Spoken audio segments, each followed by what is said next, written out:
Welcome back to Just Giants with Grump and the Cranky Fan. This is a very special episode with some very special guests, Bobby Skinner and Justin Pennick from the Talkin Giants podcast. I am down here with them in Mobile, Alabama. Today is the last day of the Senior Bowl. Practice was over hours ago. In fact, it's 45 minutes to midnight. It's almost time for us to leave. And we're joined by Cranky Fan in New York, who has just gotten home from a Knicks game. How you doing, Crank? Pretty excited. I mean, I think one of the two or three times in my life I can be excited about the Knicks in January. So it's been a fun ride. 9 in a row, 13 of 15. It's been fun. Yeah, I don't want this to turn into a basketball conversation. You know, you and Bobby one comment can turn into a 30-minute episode. So The Knicks are back. The Knicks are back. Yeah, Congratulations. definitely won't be the high point of the season, and nothing will crumble down. This is the Knicks. Wise words spoken by that old sage. Very true. So we're down here. You couldn't make it. What did you want to know? What are your thoughts? I want to know why you couldn't make it. Yeah. Quite honestly, we talked about it, and all of a sudden, I looked at the calendar, and you guys were leaving on Monday. I was like, oh shit, this is Senior Bowl week. I think a thing that threw a wrench into it is that you got sick in like late November, and it lasted until like late December. I got sick like right on Christmas Day, and I was sick like until the middle of January. And I think that really wiped us out. It screwed up communication and stuff. So I was sick from Thanksgiving until New Year's, nonstop. It was just one of those bad colds. It just kind of ebbed and flowed from being good to bad, good to bad, good to bad, and it didn't happen. I will be there next year, though. So we made it. Yeah. One thing. Yeah, you're a big fan of Ricky Pearsall, right? I'm a huge fan of Ricky Pearsall.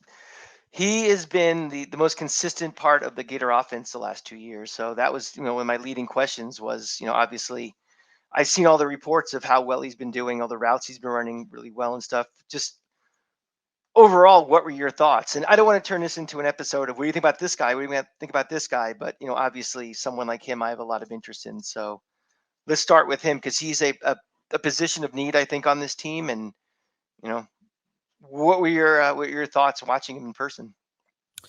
I came away. I knew a little bit about him coming into this because I had watched him last year. He could have went into the draft last year and chose to go back to Florida. Prior to playing at Florida last year, he was in Arizona or Arizona State. Arizona State. Yeah, him and Johnny Wilson were together with Arizona State before he went to Florida State.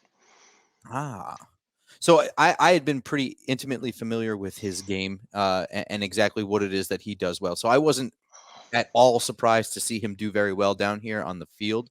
But I'm curious about you guys and how he met your expectations. And you guys actually met him and talked to him. Yeah, we interviewed him for a good, a few minutes on Monday. Hated the cold. Hated the cold? Oh, yeah, because it was very early in the morning and it was so very cold out in Mobile, Alabama. He was so cold to the point where I'm like, I don't know if you can actually deal with being in a cold weather team. That's how uncomfortably cold he was. But he looked good. He was winning at all three levels. He got open deep a couple times, right? So he had some nice deep catches, and then one time the quarterback underthrew him, and then he went up and made a big catch. In team drills, he just seemed like the most open for his quarterback, right? He just got a bunch of catches, even if it was a little quick game stuff. He just seemed reliable for his quarterback. So, yeah, I thought he looked really good. For someone who, I didn't know what he was looked at coming in. Like he had as good as a week as really any receiver that, besides maybe Roman Wilson. Right. He bailed, by the way. He left. He wasn't here today. Didn't need to be. Yeah, but he honestly didn't need to be. He was one of the guys who had done really, really well day one, followed it up with another good day two. In fact, I think day two might have been better. He came down with more catch because he was kind of underthrown a couple times day one. Day two, he was able to reel those ones in. I have a question for Craig Finn because a lot of the highlights that I kind of put together from the 1v1 stuff, hands catcher. That was one of the things that we noticed. It's like, wow, like he's really coming back to the ball on some of these 1v1 go routes. And then, there was, some 1v1s where he was running like out routes where he was creating separation. But Mhm. all three of like those little highlight plays that I made, all of them were body catches, not hands catcher. Was he a hands catcher at Florida? I think Oh that's yeah, like the one question that I have, like film wise. yeah, he was a hands catcher. If you see the one famous highlight this year, it was one of the might have been Sports Center Play of the Year catch, all hands. He was very polished as soon as he got to Florida. And again, when you started with Anthony Richardson last year, a guy that's not the most accurate quarterback in the world, you have to catch the ball all over the place. Graham Mertz is a lot more accurate, ball right where it's supposed to be. But having the AR experience last year, you have to be, you can't have the ball come to you. You have to get the ball, and he did a lot of that last year. All right, I'm sold. Yeah, and he seemed like I didn't watch a ton of Anthony Richardson, but like I watched that Utah game really closely, Mhm. and he seemed like Anthony Richardson's comfort blanket. Absolutely. And in a game like that where I thought he played from the pocket a little more. So yeah, Mhm. he looked good, and I think that might be what his role is in the NFL is like a comfort blanket type of receiver who probably lives in the slot, but you can slot him outside and make some plays there too. He had to do a lot of outside with the Gators because they didn't have, quite frankly, a outside guy, and we didn't really have a tight end either. So he had to be all over the place. So Mm. he was a security blanket is the perfect word I would use for him. Yeah. So that he came down here and he did exactly what I expected to do and was able to close up shop early and head home. hmm Um, I guess I have more like general questions for you guys more than specific players. The big thing is when you guys are evaluating, you're kind of evaluating, looking at, well, what do the Giants need? But especially on defense, when we don't have a defensive coordinator yet, Mm. how does that change your evaluation? Are you just looking at specific players and their skill sets, or are you thinking about, well, how could this guy help the Giants or not? Or how does your evaluation change, not knowing, what our defense could look like next year? Because we had a very specific defense with Wink last year, and it Right. could be completely different. So how you do your evaluations? Not a ton here, right? Because we're not doing like full write ups on guys. hmm Um, even if you're a corner who lives in zone in your college career, you're going to be playing man down here when you're on one on ones, and that's where we're going to be getting that's where we're going to be looking at you the most. But I guess it just would be like, hey, all the corners are on the menu currently, unless we went and got some man heavy defensive coordinator.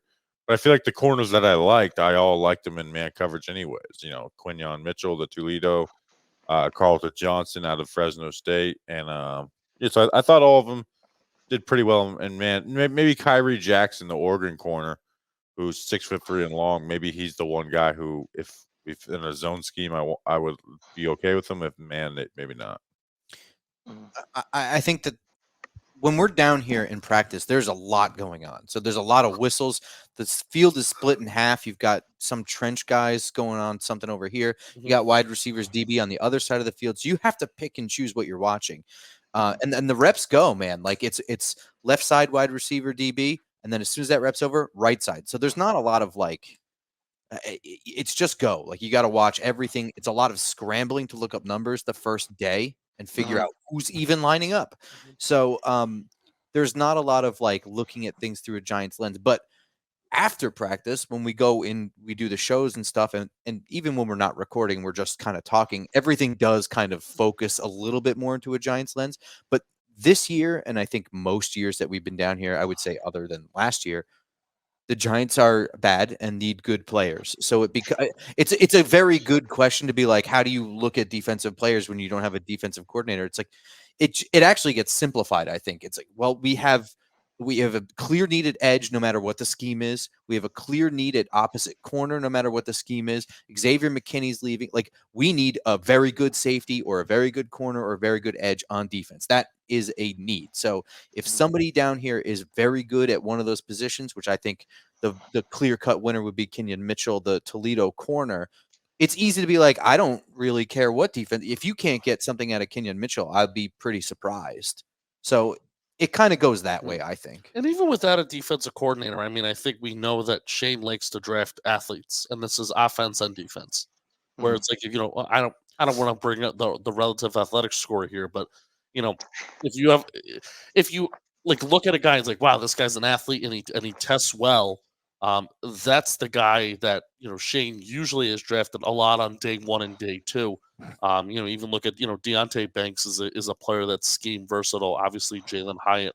And what we basically did on Talkin Giants tonight, we kind of came to an consensus that Xavier Legette, the wide receiver out of South Carolina, we kind of said not really a fit for what the Giants are trying to do on the offensive side of the ball. So kind of came to that consensus based on kind of what he's done on film and what he's done this week down here in Mobile. So even though, I don't think we're thinking about that necessarily in the moment, but then we all kind of came together, talked about the player, full eval of this week, full evaluation of this week, and came to that maybe probably not the fit for the Giants. I think wide receiver actually was the most effective. We looked at these guys for the Giants because the Giants have a nice crew of decent receivers, right? But you want that wide receiver one, and I don't think any of the guys down here were that. So I think the conversation becomes is this guy a second round pick? Sure, but I don't know if I want the Giants taking him in the second round. So it kind of becomes a thing okay, which of these guys fall to maybe the late third or early fourth? And then it's okay, I'm just taking the guy who I think's the best chance to be a good player. So I guess thinking about that, if there's think of the 3 levels of the draft, your, super high pick, your mid round, and then your day 3 guy. Was there anybody that in particular for each of those different subsets you were like, I could see that being a good fit for the Giants, something I would want? I mean, just because again, I don't want to go into every player you saw, but the guys that stood out from those 3 levels of draftability or talent, maybe from each side of the ball or one in particular. Super high picks, I think, is easy because none of the quarterbacks down here looked like they should be drafted at number 6. So I got to down here. The only one that's even remotely in contention, I think, at 6 would be Mitchell. Am I wrong? Is there someone I'm blanking on? No, and I don't think the Giants are taking a corner. So there's really no super high picks down here. And I think that's fair. I mean, I guess a tackle. Yeah. I think Fuaga out of Oregon State could get into that conversation. The Oregon State offensive tackle. Yeah, that's actually a good one. Is he a right tackle or a left tackle? Left, but he played both down here. So. Yeah. Okay. I also think Christian Haynes, the guard out of UConn, he looked really, really good, and I think that's got to be. I think a lot of teams are coming out of here thinking I hope this guy falls to my spot in the second round. Right, and that's actually what I was going to say. I think the top of the second round is a really, really good marker because that's usually first round talent that should not have fallen to this point, exactly like Xavier McKinney, and I would even say Landon Collins before him. So Christian Haynes, I think that's where a lot of this is more clear cut, is day 2 and into early day 3. And there's kind of a cluster, I would say, of Christian Haynes. There's a couple of tackles like Patrick Paul from Houston, I think might be a guy that you can bring in and, either compete for right tackle or just be your backup or whatever. A lot of offensive linemen. Also, Jackson Powers Johnson's another one that would be at the top of day 2. That's the Oregon center, but has guard center versatility. So Isaiah Adams, the Giants met with him twice this week. It's a guard from Illinois. He looked like a monster down here as well. So when you guys were watching the scrimmages and were you watching offensive guys more in defense, or what was your kind of focus? Or were you just looking at everything? Looking for winners, honestly. You look at the just looking at matchups, really. You one-on-one, obviously, you're looking at both. And then when team drills, you kind of got to focus in on, okay, which players am I looking at matching up right here, whether it's a corner and receiver or sometimes you're looking at the offensive defensive line, just, hey, I want to see what this side does. But I think our eyes all gravitate towards offense a little more, though, in general. Yeah. That feels like when we go to camp, it's the same thing. It's like, oh, look at that play. Look at this guy who wins the battle or something. I'm for things like senior, I'm more curious of looking under the hood, like what you guys are doing there. And have you heard anything that's been kind of going on in Mobile that maybe we haven't heard nationally, like rumors or any sort of things that are out there that your Giant focus that, Oh, sure. Yeah. One was that Kafka, they're not going to let Kafka interview for offensive coordinator jobs, which was confirmed this morning by Renan. And then the other one was, I was talking to somebody, and we were talking about the tackle. We were talking about Tyler Guyton, the Oklahoma tackle, and I was like, "Do you think they'd be willing to take like a tackle in the second round?" Being like, "Do you think like what is their thoughts on the Evan Neal investment?" And he looked at me and he's like, "Second round." He's like, "I think they'd take one in the first round." So I think the Giants may be willing to pull just that comment. I don't think the Giants are taking a tackle at 6, but that comment makes me think that they aren't going to just dig their heels in on their Evan Neal investment. And I actually don't even, I honestly don't hope I hope they don't pick a tackle at 6. I think there'll be a receiver talent there if they're not taking QB. But I think they're going to really spend some money on it in a free agency. I think that's the only thing that was like Giants centric down here that we heard. But I mean, there was a lot of weird shenanigans going around along the league while we were here. A lot of coaching hires and fires, coordinators, things like that. So that kind of stuff, and it's interesting down here because you have people from fan bases of all these different teams. So there's a lot of communication, and that's actually a lot of what goes on, right? It seems like the Bears are going to probably stick at 1 and draft a quarterback from people we asked. And yeah, that's basically it. That would relate back to the Giants. Yeah. Have you heard any Wink news or Wink updates? I heard something today about Dallas might kick the tires on him for defensive coordinator. Yeah, I mean that's kind of what happens, right? We're all standing around and we hear the Denard Wilson news, Dan Quinn news, Quinn news, and immediately we all start kind of talking and hypothesizing. And Wink Martindale was absolutely a name that came up and we discussed, but like we didn't hear anything because it's all fresh to all of us down here. We're literally isolated away from the action. We're kind of in a bubble. What do you guys think about Quinn going to Washington? I didn't want him as the Giants to coach in 2020 when we hired Dable. Right. I think he might have even been the last on my list or second last. I don't think he did a very good job in Atlanta, despite the fact that they went to the Super Bowl. Kyle Shanahan was his offensive coordinator. Yeah, and they were an offensive. Their defenses were never good. Now I think he went to Dallas and instilled discipline in that defense, and that's what the Commanders need. They are the most undisciplined team I've seen in the NFL last year. So I think he's going to go there and do that. But they are just so devoid of talent. There's rumors he might hire Chip Kelly as offensive coordinator. I was worried that they would get Ben Johnson and then get a quarterback at 2. Yep. To me, them getting Dan Quinn, I'm not sitting here saying like Dan Quinn's going to be a horrible head coach, but that doesn't give me any like worry at all. Yeah. I don't want to say it doesn't give me any worry, right? It gives me some worry, but I was mostly worried about Ben Johnson going to Washington. Part of my worry is that I think that Dan Quinn is a good dude to bring in to build a foundation. And Washington is an organization that has literally just blown the whole thing up.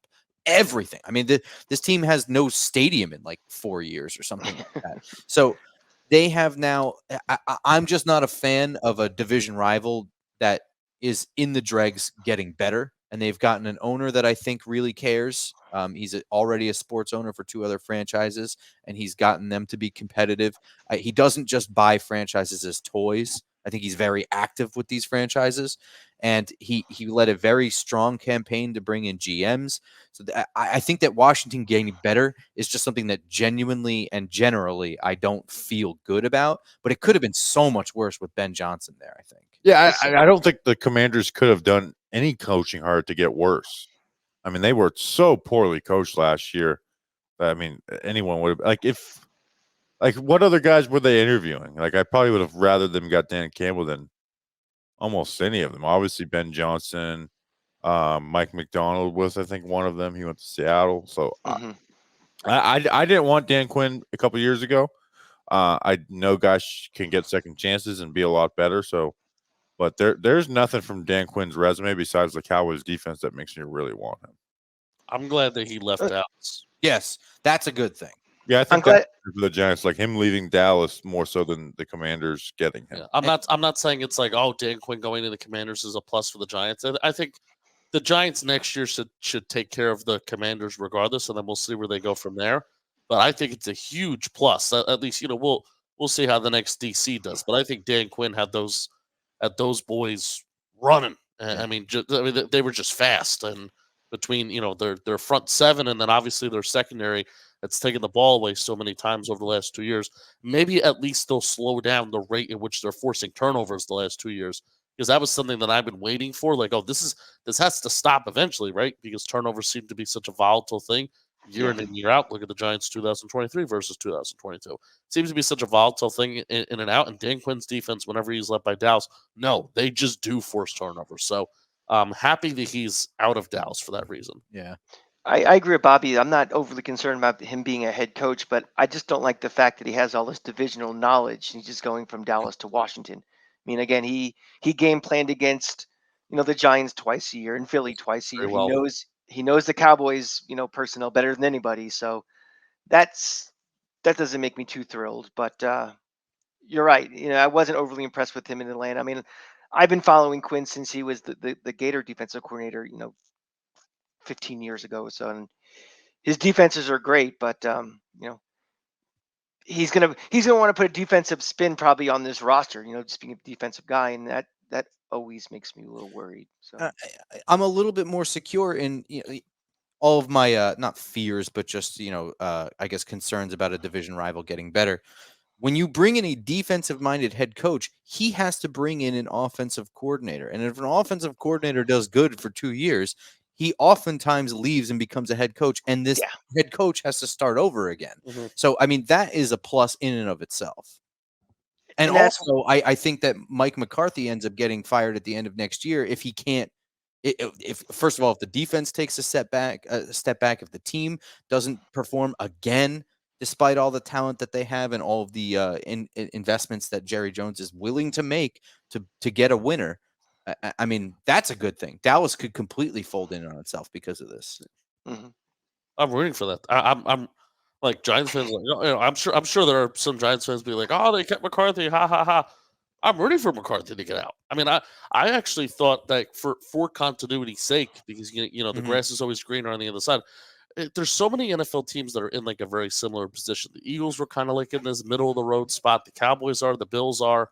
So many NFL teams that are kind of like in that kind of same spot of like so many years where you try and get to the top of the mountaintop, but you just fall short. And it's always seems to be a team like the Kansas City Chiefs that's like standing at the top of it, which is crazy. Well, it's a big conspiracy, you know that. So yes, the script.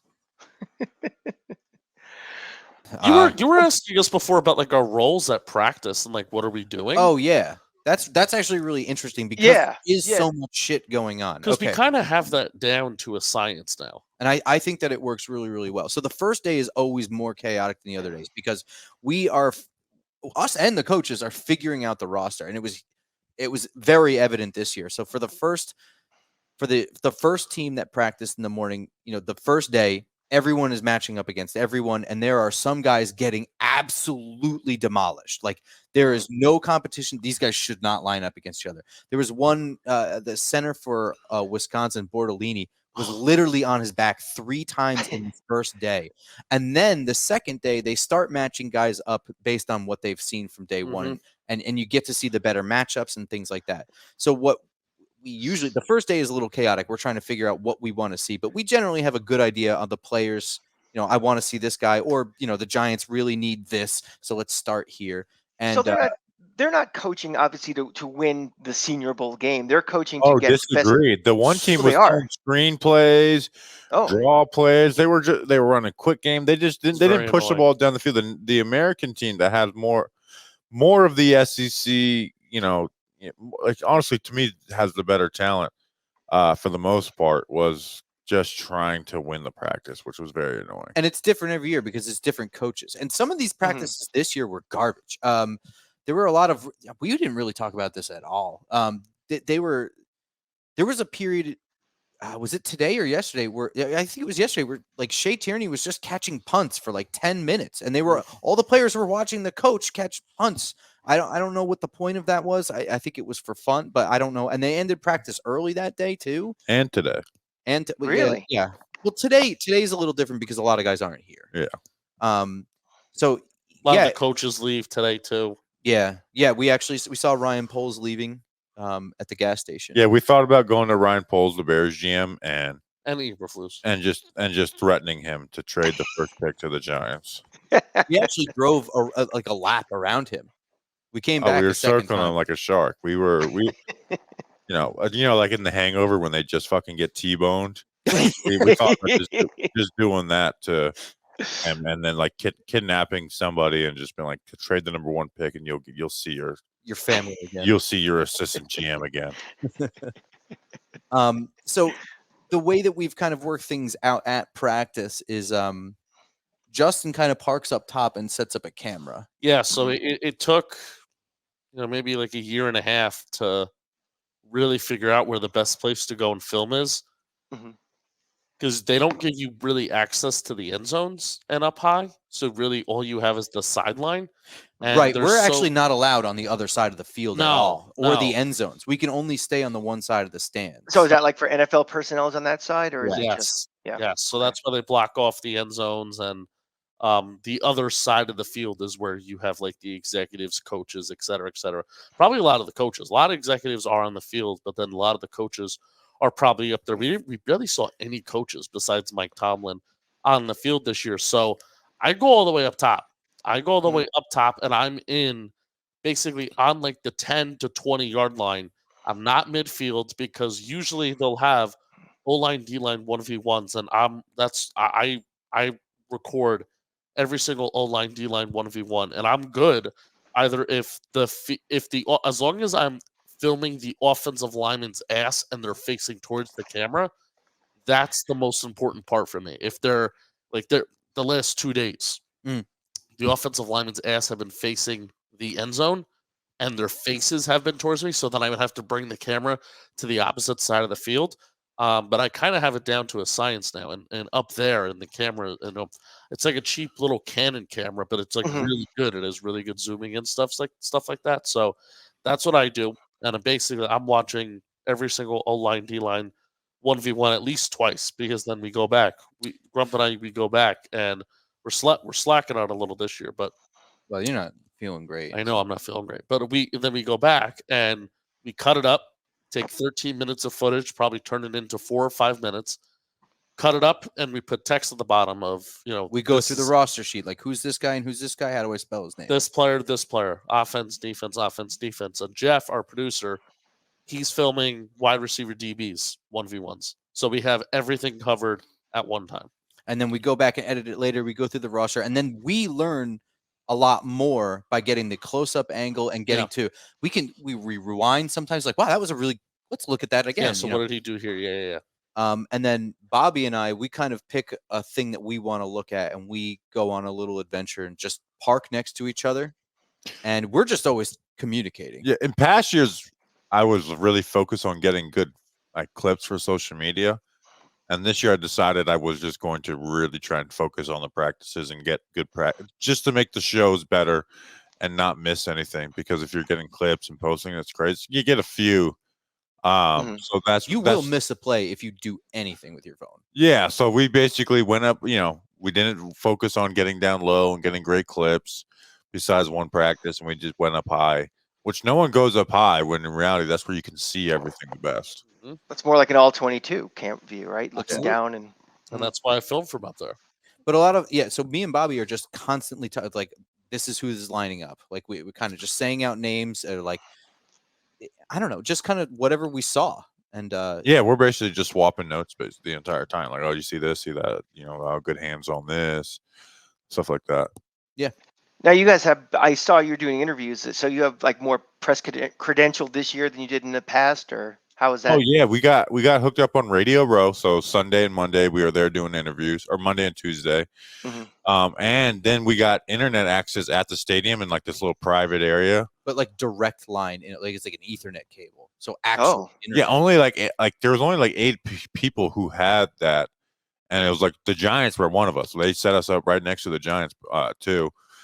So we were able to like stream from the stadium. So that was pretty cool. I got to make sure I message them in like a week once it dies down a little bit and say thank you, because we definitely want to have that access again. And that's like, so I think it's like between the 40s. It's from 40 to 40. I think that little section. that's like the roped off section for us. It's like prime real estate view and like whatever, and it's roped off so we can leave all the equipment there. We don't have to. Right. In past, we had to like have somebody babysit stuff. Yeah. Right? You can't really dump your equipment somewhere. Right. Now you have like security guards. We would bring all of the equipment in the stands with us, and then whenever somebody would move, they would have to lug all of it. Holy shit! They would have to lug all of it with them and bring it to the next spot. And and then if somebody needed their bag, where are you at? I'm here. So there was none of that this year. We literally brought all or leave it in the car.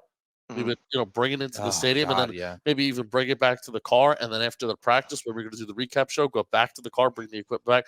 So really having the access to the I'll call it Radio Row at the stadium, because we also have Radio Row at the convention center. That's where we did a lot of the player interviews on Monday and Tuesday.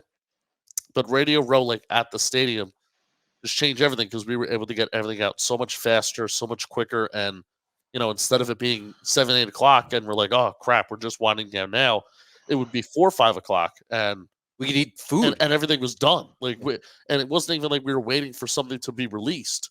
Everything was released and uploaded. Done. Yeah. So that was really, really cool. Yeah, I think that actually changed. Like, we actually got to go eat decent dinners, where in the past we're like, oh fuck, fast food at like 10:30. Yeah. It was like the first thing we ate since breakfast every year we come down here, except this year. Waffle House this year?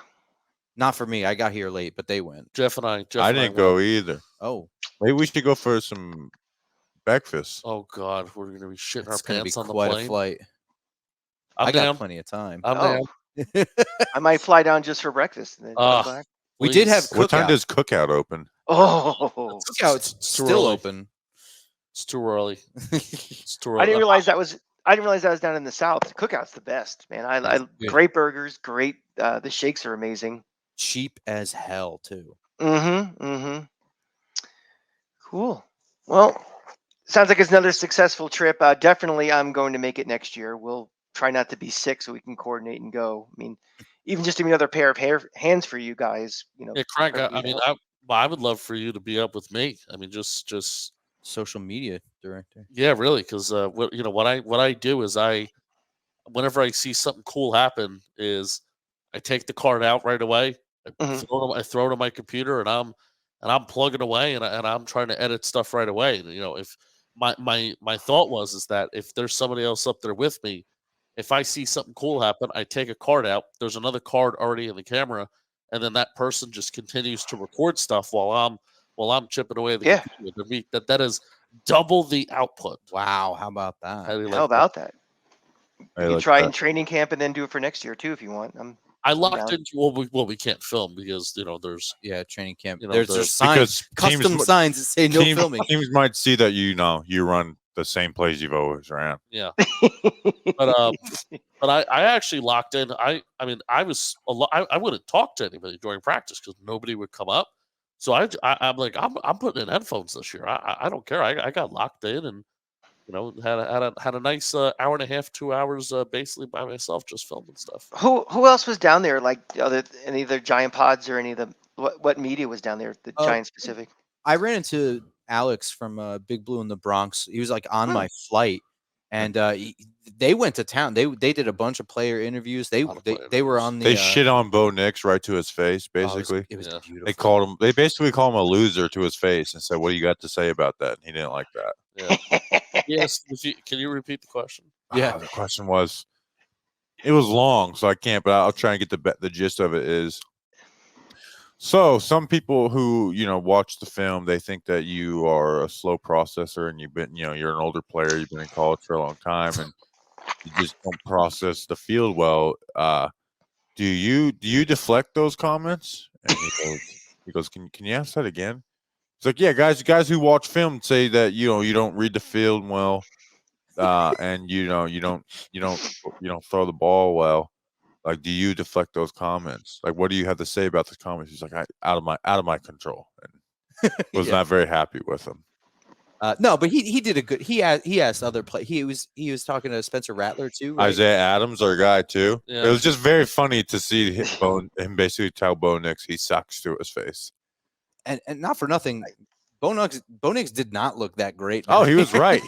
He honestly. I don't think Bo Nix has ever looked great, to be honest. You may have ruined Bo Nix's week. Yeah, I want to see how that was. I saw him in person. I think it was his sophomore year at Auburn. They came to the Swamp, and he was He's not very good. He's not, but as a quarterback in college, he's very good. For a college, if you want to win games, he certainly won a lot of games in Oregon. But that's not what the Senior Bowl is about, so I don't care. Yeah, that's honestly. Yeah, and honestly, you have experience asking players questions and stuff like that over the years. Your time at Florida, right? Asking players? Yeah. What are you talking about? What do you mean? Never mind. But you would be good for that because you do have a lot more like college knowledge. College knowledge. That's awesome. College knowledge. College. Yeah. You would be a good person to have down here for the player interviews. Yeah, I mean, more so for like what their experience and what they did. Like, oh yeah, in the 2013 NC game, you did this and this. So sure, we'll have to set that up next year for sure. I hope there's not too many players here next year that were playing college in 2013. But Crank, that actually would have been huge. They didn't give us any. The one thing I complain about the Senior Bowl people is they didn't give us any prep on who we were going to be interviewing. So some of the guys we didn't have to watch out. We didn't know anything about them, so we're just having to ask them generic questions. But it ended up turning out pretty well. We could do quick. Well, you said somebody from 2013. Isn't that guy from Miami getting his 9th year of eligibility this year? That is true. The Senior Bowl needs to just have him here just so they can say like we have a 30-year-old tight end here. Like legitimately a senior citizen. One thing that he will change the whole meaning of the Senior Bowl. Super senior. Oh yeah. Grump and I were talking this week. We were considering doing a road trip to maybe Memphis for a UFL game. If you guys want to come along and join us for a little roadie. You know what? Just I want to go. I'm going to go to a DC game anyway because it's a really quick one. But I've never been to Memphis. I want to just go to Memphis, and that would just go to a game would be fun. I want to try. Do they play the Titans again this year? Because they finished same place in the division. What are you talking about? Memphis. We're talking about spring ball. Oh, the UFL just for an off-season roadie because it's like a $10 game, and why not? I mean, I want to try and cover it with like short form stuff, not like anything long form, but if there's like cool stuff that happens, I want to try and do a lot of like short form videos on it. So I may be down for that. We could do like just like a road trip and just blog the whole thing and videos and stuff. Memphis is like a cross between New Orleans and Louisville and Nashville. And Memphis is also close to Nashville, which Nashville is it's better. So let's. Oh, of course. Nashville's it's a major city, but Beale Street's a lot of fun. There's a casino right there. Also, there's. Isn't like riverboat gambling like a big Memphis? I like historical. Tunica, Mississippi is like 20 miles south of Memphis. There's a huge casino there. You don't have to say less. Yeah. You don't have to say anymore. Yeah. Maybe we'll do the bachelor party there. Oh, don't you want to have your bachelor party at a spring football game? Yeah. Hey, I'm thinking about doing it at a NASCAR like truck series race. Well, I mean, not my real bachelor party, but the Talkin Giants bachelor party is going to be in Charlotte. So, Charlotte's a fun town. Memorial Day weekend. Tough weekend. Wait, isn't that the same weekend as like? Is there some NASCAR race and then the Indy 500 like back to back? Yep. The World 600 and then the Indy 500. And that's in Charlotte. Mm-hmm. It's where Mr. Brownstone saved the 2022 New York Giants, but let's win some games. We kind of need him to save the Giants again. We're going to be force-feeding Mr. Brownstone natty daddies to win. So instead of "gentlemen, start your engines," he just yells, "Let's win some games," and that's how it starts. Dribbles out some. I had a horrible thought of like Mr. Brownstone actually just like dying at that event because he got so drunk, and we actually have to like actually have the season in memory of Mr. Brownstone. Oh, God, dude. That's the next step. If he drinks too many natty daddies, that will happen. Those things will kill you. We'll have our natties at half staff. Yeah, do that. Half full. Yeah. You pour out the rest. The other half. When Mr. Brownstone dies, which again we all die. We all are eventually. If you don't think if you don't think that there's going to be a mass pouring of Natty Daddies out I guess for that's Mr. true. Brownstone, you're out of your damn mind. 62 years from now. Buddy, I am sorry that this is even a conversation. When I was in Oh, college, he's gonna die one. I mean, there's a good We chance all are. we'll die before Mr. Brownstone, and we're gonna have to ask somebody else to do that for us. That's true. Yeah. when I was in college, you get a keg of Natty for $29 at Publix. But these are not natties. These are Oh, natty. they're not? They're like Natties. 8%. Ooh. And they're huge too. Yeah. He thought I they just were had a natural thought lights. of like us being 60 years old, being like, let's win some games. Like, remember that time 30 years ago? When the Giants win a Super Bowl, we should get Super Bowl rings that just say "win some games." You know what? Win some games, yeah. That is what they should say. Yeah. That'll be on the T-shirt, the championship shirt. Yeah. Well, the 2011 ring said "all in" on it. Mhm. So I don't see why the Super Bowl ring can't say "win some games." Smart, tough, dependable. It's too long. Yeah, way too long. Yeah. Let's win some games. Anything else for me? Us? No, man, go to sleep. Senior Guys, Bowl MVP prediction. Oh. Ooh. Ugh. You said Pearsall's not there anymore. He went home. No, he went. You know, I'm gonna do it. Bo Nix. I was gonna say We just it might shit be on him, some- so might as well. It might be Spencer Rattler. Devontae Walker. Spencer Rattler's down there. How does he look? He's fine. Consistent. I mean, you know what he is. He's not going to blow you away with anything. Grump loves him. No, I can't stand his face. But of all the quarterbacks down here, he looks exactly like what he needed to look like, I guess. Functional, whatever. Someone's going to be a backup in the league for quite a long time. Yeah, but like his scrambling ability will win him the 3 games that he's covering or something like that. That's not nothing, I guess. Any Super Bowl predictions for you guys? We're probably not going to talk to you before. Oh, Chiefs. I said 49ers over Chiefs before the season. I'm sticking with it. I'm going to go 49ers. They just look more complete to me. Chiefs. Just not betting against Mahomes. No, and I honestly think they're playing like a better football team right now, and I think Steve Spagnuolo will come up with something that will disrupt what the 49ers can do. I agree with that, but I have to pick the 49ers. Cranky wife would kill me if I didn't pick the 49ers, but I am the winner because she decided she didn't want to go to the Super Bowl, so that saves me a lot of money. Oh, yeah. So wow, I am the. What's she that? really didn't want to go? She went to the last one in Miami 3 years ago when they played. Danny King was there. The one down right before COVID. It was literally right. It's like the last thing that happened before COVID. Yeah, she was. She was going to go, and then she had a connection for tickets, and they were like, the connection was $9,000. She's like, nah, I'll just watch it at home. I was like, thank you, God. We went to the Guardians. Did you go to that Guardians game? No, COVID? I forgot that you did, though. Snacks and I did, and then it was March 8th, 2020, where we were at a Celine Dion concert, and we were like, should we be here? The answer was no, we shouldn't have been there, but we were there. Should we be? That's like the post 9/11. Should we be here? The answer is yes. What were you doing at a Celine Dion concert? Were you on a date or? No, I love Celine Dion. We've actually been editing to Celine Dion. Yeah. We've been watching the 1v1s, and Celine Dion has been the main So artist. when you watch Titanic, do you tear up when she sings, or is this no. Justin, have you seen Titanic? Yes, I have. Okay. Good question. Legitimate question to ask me. No, I will tear up when she sings it live, though. Have you seen her in Vegas sing, or? No, I wish I was like old enough to really go to Vegas and appreciate her. I was old enough to see Shania when she was at Caesars. Are you my aunt, or are you? What is this? Which aunt of yours? Yeah. I don't know. Doesn't one of our I don't know. One of our aunts. Yeah. I'm probably a grandfather of some sort and an aunt, a cousin. Auntie Penny. Yeah. Auntie Penny. Yeah. Well, congratulations on your love of Celine Dion. It's great. Thank you. My heart will go on. I'm gonna wrap this because we've completely left football at this point. So thank you. One person listening. Thank you, for being up late. Sorry, Jesus.